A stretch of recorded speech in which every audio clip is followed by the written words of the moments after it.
Hello friends, आज मैं आपको 2016 की Oscar winning movie moonlight explain करने वाला हूँ। हम बचपन से लेकर जैसे बड़े होते जाते हैं और इसके साथ साथ ही अपनी आइडेंटिटी पा लेती है, इसी एक सब्जेक्ट पर यह मूवी है। ये मूवी इसके साथ बहुत सारे लेसन्स हमें सिखा कर जाती है। तो चलिए शुरू करते हैं। मूवी स्टार्ट होती है और हमारा फर्स्ट कैरेक्टर वॉन हमें दिखता है। वॉन जो होता है ये एक ड्रग डीलर होता है। इसके नीचे बहुत सारे आदमी काम करते हैं। इसके जो ड्रग्स होते हैं यही डिस्ट्रीब्यूट करते हैं। वॉन एक जगह आया है ये हमें दिखता है और इसका जो ड्रग डीलर होता है इससे पता वगैरह पूछता है, क्या चल रहा है ये सब उससे पूछता है। जब इसको पता चल जाता है कि बिजनेस वगैरह किस तरह से चल रहा है, इसके बाद वो वहाँ से चला जाता है। नेक्स्ट सीन में हम देखते हैं कि एक छोटे से लड़के के पीछे बहुत सारे लड़के भाग रहे हैं। इसे ये सब मारने वाले होते हैं तो ये बहुत ज़ोर से भाग रहा होता है। ये हमारा मेन कैरेक्टर है और इसका नाम है शायरॉन। इसे सब लिटल बुलाते हैं। ये भाग भाग कर एक सुनसान बिल्डिंग में आ जाता है। वह वो छुप जाता है। जो जवान था इसका काम हो चुका है तो वो डायरेक्टली इस बिल्डिंग में आ जाता है। ये जो बिल्डिंग होती है यहाँ बहुत सारे लोग ड्रग्स करते हैं। ये हमेशा इस बिल्डिंग को चेक करता रहता है क्योंकि ये ड्रग्स सेल करता है और इसे ज़्यादा कुछ ट्रबल नहीं चाहिए। यह जब अंदर आता है तो लिटल को देखता है। लिटल बहुत ही डरा हुआ होता है। वो कहता है कि मुझसे डरने की कोई भी ज़रूरत नहीं है, मैं यहाँ से जा रहा हूँ। उसे वो बाहर आने के लिए बोल रहा होता है। यहाँ वो नहीं रुक सकता, ये सब उसे कहता है। लिटल बहुत ही डरा हुआ होता है और वो बाहर नहीं आ रहा होता। तो वो कहता है कि यहाँ से मैं अब रेस्टोरेंट में जाने वाला हूँ, तुम मेरे साथ आ सकते हो, हम दोनों लंच कर सकते हैं। लिटिल फिर मान जाता है और ये दोनों रेस्टोरेंट में आ जाते हैं। इसे बहुत सारा खाना देता है और फिर पूछता है कि तुम कहाँ रहते हो, मुझे तुम्हारे घर तुम्हें छोड़ना पड़ेगा, मैं तुम्हें ऐसे मेरी बिल्डिंग्स में नहीं छुपने दे सकता। वान लिटल से बुलवाने के लिए उसका जो खाना होता है यह प्लेट छीन लेता है। लिटल अब और भी शट डाउन हो जाता है। फिर वो बोलता है कि मैं तुम्हें ऐसे नहीं करने वाला। उसका खाना उसे वापस दे देता है। उसे कहता है कि जितना टाइम तुम्हें लेना है तुम ले सकते हो। वान लिटल को फिर अपने गर्लफ्रेंड के पास लेकर आता है। वो कहता है कि तुमसे कुछ ना कुछ तो बुलवा ही लेगी। वान की गर्लफ्रेंड का नाम टेरेसा होता है। टेरेसा लिटल के पास बैठती है। जब रात हो जाती है तो उसे डिनर देती है। टेरेसा जब उसे पूछती है तभी ये कुछ भी बोल नहीं रहा। वो कहती है कि पहले तुम सब कुछ खा पी लो, उसके बाद हम बात करेंगे। वान कहता है कि ये वो सही से करता है पर कुछ बोलता भी नहीं। टेरेसा कहती है कि तुम्हें कोई भी फोर्स नहीं करने वाला बोलने के लिए।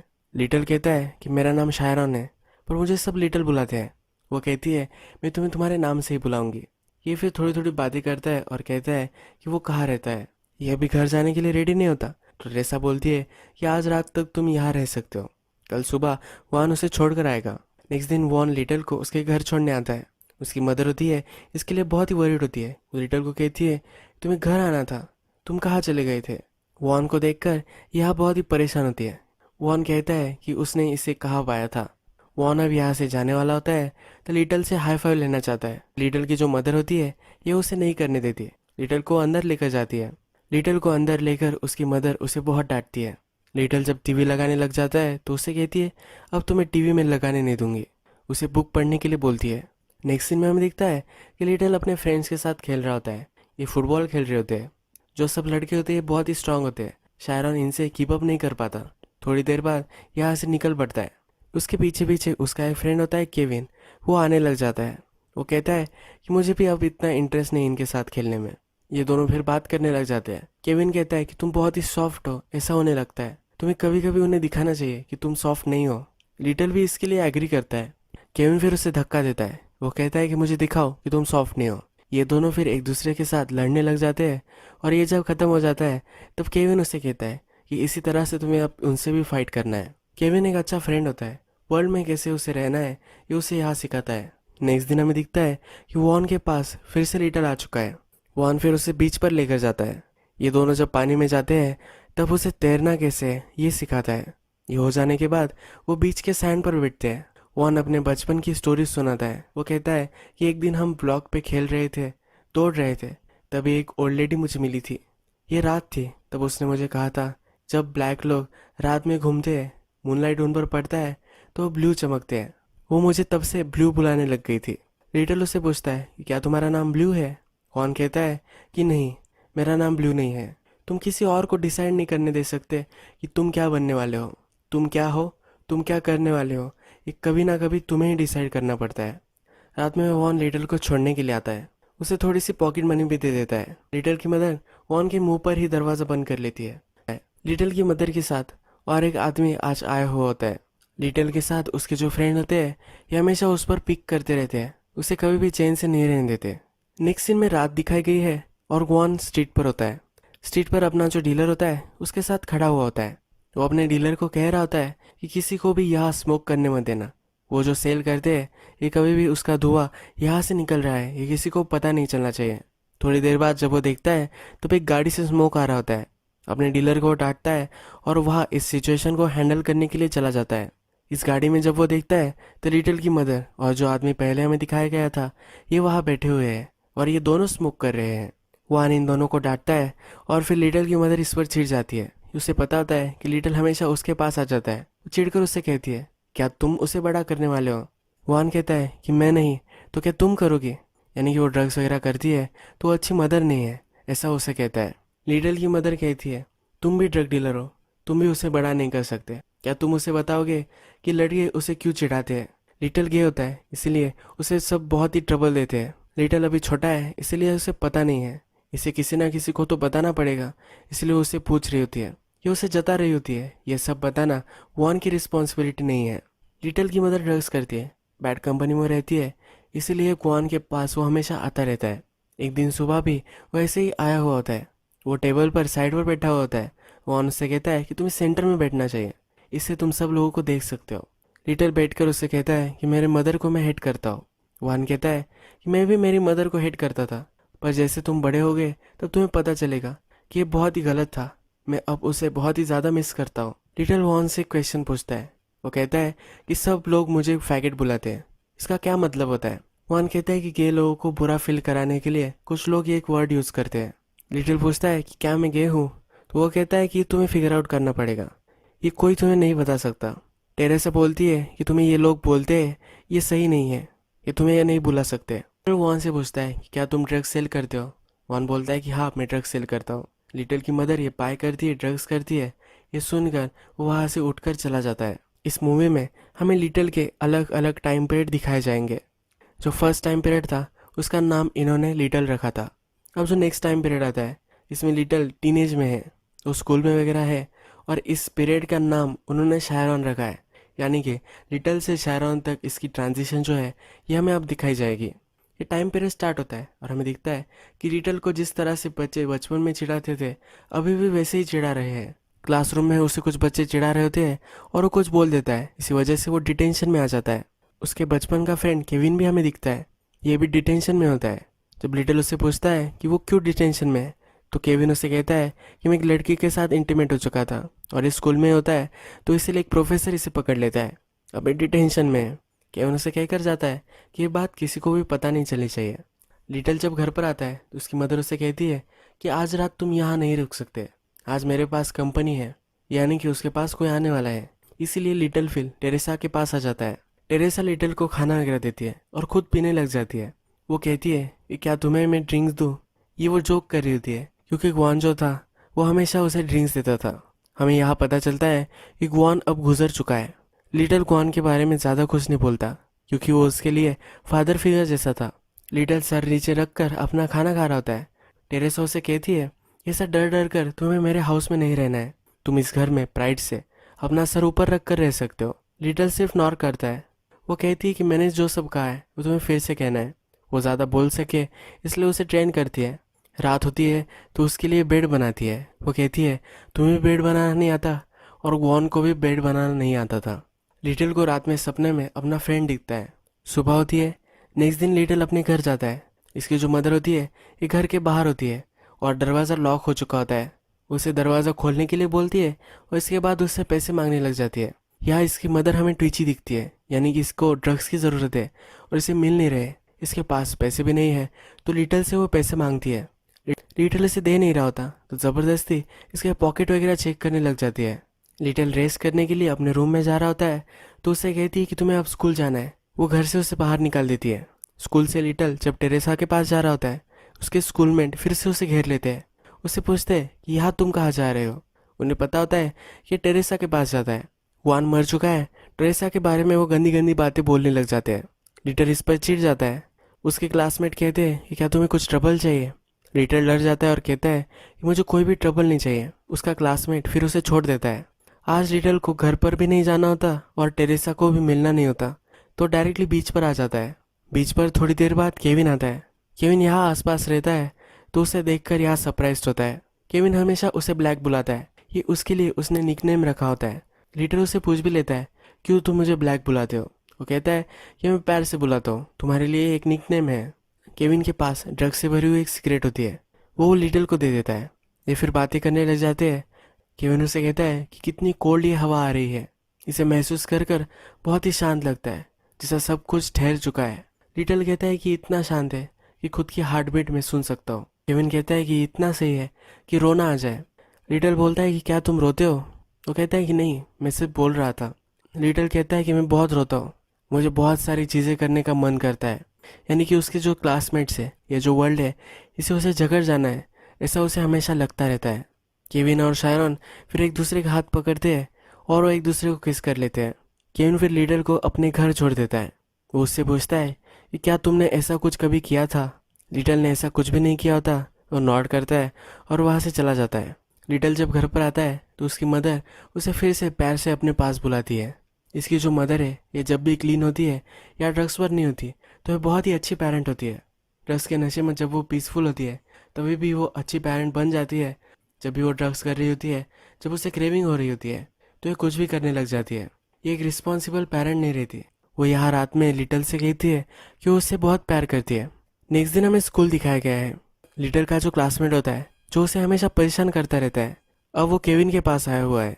ये क्लासमेट केविन को कहता है, क्या तुम्हें याद है जब हम छोटे थे तो एक गेम खेला करते थे? ये जो गेम होता है, इसमें ये किसी और के पास पॉइंट करेगा। केविन जो है, इसे जाकर उसे मारना पड़ेगा। अगर कोई ब्लेम आया तो ये केविन पर नहीं आएगा, ये क्लासमेट पर ही आएगा। ये क्लासमेट फिर केविन से कहता है हमें फिर से करना चाहिए। इस बार का जो टारगेट होता है ये लिटल होता है, यानी कि अब केविन को लिटल को मारना पड़ेगा। जब स्कूल ख़त्म होती है तब लिटल के सब क्लासमेट उसे घेर लेते हैं। केविन को उसे मारने के लिए बोलते हैं। केविन उसे एक पंच करता है और कहता है कि तुम नीचे ही झुक कर रहो। केविन उसे मार रहा है तो लिटल को बहुत ही बुरा लगता है और वो नहीं मानता। वो फिर से उठ जाता है। केविन फिर उसे बहुत मारता है। थोड़ी देर में स्कूल की अथॉरिटीज़ वहाँ आ जाती है। अब नेक्स्ट सीन में हमें लिटल एक काउंसलर से बात करता हुआ दिखता है। ये काउंसलर उसे कह रही होती है कि जिसने भी तुम्हारे साथ ये किया है, इसका नाम तुम्हें बताना पड़ेगा। तुम जिस सब से गुजर रहे हो ये मैं समझ सकती हूँ। लिटल कहता है तुम्हें कुछ भी नहीं पता कि मैं क्या महसूस कर रहा हूँ। लिटल केविन पर रैट नहीं करना चाहता। लिटल किसी का भी नाम नहीं बताता और वहाँ से चला जाता है। नेक्स्ट दिन जब वो क्लासरूम में आता है तो एक कुर्सी लेता है और जिसने ये सब केविन को करवाने के लिए बोला था उस पर एक कुर्सी डाल देता है। ये लड़का बहुत ही ज़्यादा इंजर्ड हो जाता है। पुलिस को कॉल कर दिया जाता है और ये जेल में चला जाता है। ये इसके लाइफ का टाइम पीरियड ख़त्म हो जाता है। पहला जो टाइम पीरियड था उसे लिटल बुलाया गया था और इस टाइम पीरियड को शायरन बुलाया गया था। अब लिटल की शायरन में ट्रांजिशन हो चुकी है। इसमें करेज आ चुका है और अब ये जेल में जा चुका है। अब जो नेक्स्ट टाइम पीरियड हमें दिखाया जाता है, इसमें लिटल अब बड़ा हो चुका है। ये फुली ग्रोन मैन बन चुका है। अब ये शायरन बन चुका है तो हम इसे शायरन ही पुकारेंगे। इस टाइम पीरियड का नाम उन्होंने ब्लैक रखा है। इसका जो सिग्निफिकेंस है ये मूवी के लास्ट में मैं आपको बताऊंगा। जब हम इस बार शायरन को देखते हैं, ये बॉडी बिल्डर बन चुका है। ये सही तरीके से रिच भी हो चुका है। इसके पास अपार्टमेंट, एक अच्छी गाड़ी, ये सब कुछ है। वहाँ जिस तरह से ड्रग डीलर था उसी तरह से ये भी ड्रग डीलर बन चुका है। ये किसी और शहर में रहता है। वहाँ जिस तरह से सिटी में घूमता था, सब रिपोर्ट वगैरह लेकर घर चला जाता था, उसी तरह से शायरन भी अब करता है। बचपन में शायरन बहुत ही शाय था, ज़्यादा कुछ बोल नहीं पाता था। अब वो बड़ा हो चुका है तो उसमें बहुत ज़्यादा कॉन्फिडेंस आ चुका है। ये किसी को भी डरा सकता है, धमका सकता है। अभी वो ज़्यादा कुछ बोलता नहीं, पर वो सही तरीके से अब बोल लेता है। उसका स्ट्रीट डीलर उसके फ्लैट पर आता है, उसे पैसे देता है तो शायरन उसे कहता है तुम्हारे पास आज कुछ कम पैसे हैं। ये डीलर थोड़ा सा डर जाता है, उसे धमकाता है। ये डीलर कहता है कि मैंने सब कुछ लाया है। शायरन उसे धमकाता है, कहता है कि क्या तुम मुझे लायर बुला रहे हो? ये सिचुएशन ज़रा टेंस हो जाती है। तब शायरन हंस देता है। वो कहता है कि मैं सिर्फ तुम्हारा मजाक ले रहा था, ऐसा कुछ भी नहीं है। तुमने इस बार बहुत ही अच्छे पैसे लाए हैं। उसे वो पैसे दे देता है और वहाँ से निकाल देता है। जब रात हो जाती है तो शायरन की आंसरिंग मशीन पर एक मैसेज आता है। इसकी मदर का होता है। उसकी मदर उसे कहती है कि तुम मुझे विजिट करने के लिए आ सकते हो। वो उसे मिस करती है, उससे मिलने के लिए उसे आना चाहिए। वो इस मैसेज पर उसे बताती है। लिटिल को रात में नींद वगैरह नहीं आती तो वर्कआउट वगैरह करता है। थोड़ी देर बाद उसे एक कॉल आता है। ये जो कॉल होता है ये केविन का होता है। जब केविन अपने आप को इंट्रोड्यूस कराता है तो शायरन बिलीव नहीं कर पाता। केविन कहता है कि टेरेसा से मैंने तुम्हारा नंबर लिया था। केविन पूछता है कि क्या तुम्हें याद है कि मैं कौन हूँ? वो कहता है कि हाँ मुझे मालूम है कौन बोल रहा है। केविन कहता है कि मैं जॉर्जिया अटलांटा में रह रहा हूँ, यानी कि शैरॉन की मदर जहाँ रह रही होती है वही वो रह रहा होता है। केविन उसे सॉरी कहता है। वो कहता है कि जो सब हुआ इसके लिए मुझे बहुत ही बुरा फील होता है, ये सब होना नहीं चाहिए था। केविन अब शेफ बन चुका होता है। इसने भी कुछ गलत रास्ते चुने थे और इसकी वजह से वो जेल में जा चुका था। जेल से वापस आने के बाद इन्हें प्रोबेशन करना पड़ता है, इसे एक स्टेडी जॉब चाहिए, इसलिए कुक बन चुका है। वो शायरन को कहता है कि कभी तुम यहाँ आए तो मैं तुम्हारे लिए कुक करूँगा। शायरन फिगर आउट नहीं कर पाता कि इसने इसको क्यों कॉल किया है। केविन उसे कहता है कि रेस्टोरेंट में एक आदमी आया था, उसने एक गाना चलाया था, इसके बाद तुम्हारी याद मुझे आ गई, इसलिए उसने कॉल उसे किया होता है। यही ये कॉल ख़त्म हो जाता है और हमें शायरन अब ड्राइव कर रहा है ये हमें दिखता है। वो अटलांटा में आ रहा है। पहले वो अपने मदर से मिलने जाता है। शायरन को रात में बुरे सपने आते हैं, ये उसकी मदर को पता है। उसकी मदर उससे कहती है किसी से तुम इसके बारे में बात कर सकते हो, प्रोफेशनल से बात कर सकते हो। शायरन इस पर कुछ भी नहीं बोलता। शायरन की मदर जो होती है अब ओल्ड एज फैसिलिटी में होती है, अब एक क्लीन हो चुकी है, ड्रग्स वगैरह कुछ भी नहीं करती। इसे पता है कि शायरन क्या काम करता है, ये फिर उसे एडवाइस करती है। वो कहती है कि मैं बुरी थी, मैं जो सब काम किए हैं ये बहुत ही गलत किए हैं, पर तुम्हें भी ये करना पड़ेगा, ऐसा कुछ भी नहीं है, तुम अपनी लाइफ सही से कर सकते हो, तुम्हारे पास चांस है कि तुम सही रास्ते पर चल सकते हो। शायरन फिर वहाँ से जाने लग जाता है, उसे बैठने के लिए बोलती है। वो कहती है कि तुम्हें पता है कि मैं तुमसे बहुत प्यार करती हूँ, तुम्हारा सब कुछ अच्छा हो यही मैं चाहती हूँ। ये उसे सॉरी बोलती है और ये दोनों रोने लग जाते हैं। शायरन फिर केविन जहाँ काम करता है वहाँ आता है। केविन उससे पहले पहचान ही नहीं पाता। वो उससे पूछता है कि तुम कैसे आ गए। शायरन कहता है तुमने मुझे कहा था कि तुम मेरे लिए कुक करोगे, इसलिए मैं आया हूँ। केविन कहता है कि तुम्हें देखकर लगता नहीं कि तुम्हें खाने पीने की कुछ कमी है। और वो कहता है कि मैंने बोला था, इसलिए अब उसके लिए वो कुक करने लग जाता है। केविन उसके लिए डिशेस वगैरह लेकर आता है और उसके पास वाइन भी होती है, ये भी वो पूर करता है। शायरन बोल रहा होता है कि मैं पीता नहीं, क्योंकि वो इसे टेस्ट नहीं कर पाता। इसके बाद शायरन बिना टेस्ट किए ही इसे पी लेता है। केविन ने शायरन के लिए जो डिनर बनाया होता है शायरन को बहुत ही अच्छा लगता है, ये केविन नोटिस करता है। केविन अब रेस्टोरेंट चला रहा होता है तो उसे कुछ काम होता है, तो यहाँ काम करने लग जाता है। अपना काम खत्म होने के बाद वो फिर से केविन के पास आता है। केविन अपना वॉलेट निकालता है, उसका जो सन होता है ये शायरन को दिखाता है। उसे कहता है स्कूल में मेरी गर्लफ्रेंड हुआ करती थी। शायरन को पता होता है कि ये कौन थी। वो कहता है कि उसके साथ ही मैंने शादी कर ली थी, ये बहुत ही यंग थे तभी इससे बच्चा हो चुका था। अब उसके और उसकी वाइफ का डिवोर्स हो चुका है, ये भी शायरन को पता चलता है। ये शायरन से पूछता है ये इंसिडेंट के बाद इसने क्या किया है। शायरन उसे कहता है कि जेल में मैं जुए में चला गया था, वहाँ एक गैंगस्टर से उसकी मुलाकात हुई थी, उसके लिए इसने काम करना शुरू कर दिया और जिस तरह से टाइम गुजरता गया इसे अच्छे से काम करता गया और एक बड़ा डीलर अब ये बन चुका है। केविन सरप्राइज होता है कि ये काम वो कर रहा है। शायरन कहता है कि जो है वो है।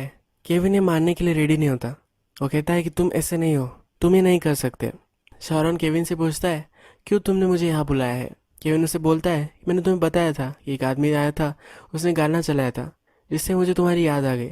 शायरन को इस पर बिलीव नहीं हो पाता। केविन फिर उठता है और एक गाना चलाता है। इस गाने में दो लवर एक दूसरे से जुदा हो गए थे, जब वो फिर से मिले हैं तो इसको बहुत ही अच्छा लग रहा है। ये इस गाने के बोल होते हैं। जब केविन की शिफ्ट खत्म हो जाती है तो शायरन और वो गाड़ी में केविन के घर पर आ जाते हैं।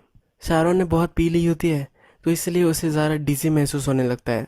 केविन उसके लिए कॉफ़ी बना रहा होता है। केविन उसे कहता है कि मैं तुम्हें समझ नहीं पा रहा, तुम बहुत ही अलग अब लग रहे हो। शायरन उसे कहता है कि हमेशा से मैं ऐसा ही था। केविन इस पर हंसता है और कहता है कि मुझे पता है कि तुम कैसे थे। केविन कहता है कि लास्ट टाइम जब मैं तुमसे मिला था, पर शायरन उसका सेंटेंस इंटरप्ट कर देता है। वो कहता है कि लास्ट टाइम जाने के बाद मैं अब फिर से रोज़ अप हुआ हूँ, मैं जैसा था वो गलत था, मैंने अब काम किया है और मैंने अपने लिए कुछ बना लिया है। मेरा जो पास था इससे मैं अब ऊपर उठ चुका हूँ। केविन कहता है कि ये भी सही है। शायरन केविन के बारे में पूछता है। केविन कहता है कि लोग हमेशा मुझे जो भी करने के लिए बोलते रहे वो मैं करता रहा, कभी मुझे जो फॉलो करना था, जो मुझे अच्छा लगता था, जो मुझे करना था, ये कभी मैं कर नहीं पाया। शायरन उसे पूछता है कि अब क्या। केविन कहता है कि अब तो मैं मेरे सन के लिए जीता हूँ। अपने सन से वो बहुत ही प्यार करता है और जो फैमिली उसे चाहिए थी वो फाइनली उसके पास है। अब जो भी सब वो करता है अपने सन के लिए करता है, इस फैमिली को सस्टेन करने के लिए करता है। शायरन फिर उसे कहता है कि तुम ही एक आदमी हो जिसने मुझे टच किया था। केविन फिर उसके पास जाता है और एक दूसरे को सहारा दे रहे हैं, ये हमें दिखता है। इस सीन के बाद हमें छोटा शायरन दिखाया गया है। इस सीन का अब हम मीनिंग देखेंगे। जैसे हम छोटे होते हैं तो हमारा जो भी स्ट्रगल होता है ये कंट्रोल के लिए होता है, जैसे हम बड़े होते जाते हैं तो अपने आप पर हमारा कंट्रोल आता रहता है। हमारी जो सिचुएशन है इसको भी हम कंट्रोल कर सकते हैं। इसके लिए जो भी सब चीज़ें हमें करनी होती है, यानी कि एजुकेशन, जॉब या कुछ ना कुछ पैसे कमाना, ये सब हम करते हैं। जो हमारी लाइफ का जो कंट्रोल होता है यह हम पाते रहते हैं। जब आप किसी रिलेशनशिप में आते हो तो एक कंट्रोल पाने के लिए आपने आप को जैसे बनाया है, जिस तरह से खुद के पास हम एक शील्ड वॉल बना कर रखते हैं, वो सब हम तोड़ देते हैं। हम जैसे हैं ऐसा इस आदमी को हमें दिखाना पड़ता है। जैसे हम छोटे थे, जिस तरह से हम वर्ल्ड को देखते थे, जैसा हम महसूस करते थे, रिलेशनशिप में हम फिर से वैसे ही महसूस करने लग जाते हैं। शायरॉन जब केविन के पास होता है तो वो वैसे ही महसूस करता है। इसीलिए हमें जब शायरॉन छोटा था उसका एक सीन दिखाया गया है। ये जो टाइम पीरियड था इसका नाम ब्लैक था। केविन उसे ब्लैक बुलाता था। शायरॉन अब केविन का ब्लैक बन चुका है। शायरॉन बचपन में वीक था। उसे लोगों से कैसे डटकर सामना करना है ये कभी भी नहीं आता था। अब जो भी ये बड़ा हो चुका है तो अपने आप को इसने खड़ा कर लिया है। अब ये वर्ल्ड का सामना कर पाता है, पर फिर भी ये अकेला ही होता है। अब जब वो केविन से मिल चुका है, अब वो अकेला नहीं है।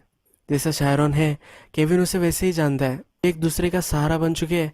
इस लास्ट फ्रेम के साथ ये मूवी एंड होती है। ग्रोइंग अप पर यह बहुत ही ब्यूटीफुल मूवी थी। अगर आपको ये वीडियो अच्छा लगा होगा तो प्लीज़ इस वीडियो को लाइक कर दीजिएगा। बहुत सारी मूवीज़ लेकर आता रहता हूँ, तो इसीलिए इस चैनल को सब्सक्राइब करना भी कंसिडर कीजिए। बेल नोटिफिकेशन आइकन भी दबा दीजिए, यानी कि आपको सब वीडियोज़ मिलती रहे। हम फिर से मिलेंगे और एक अच्छी मूवी के साथ। तब तक के लिए थैंक यू, और आप अपने आप का ख्याल रखिए।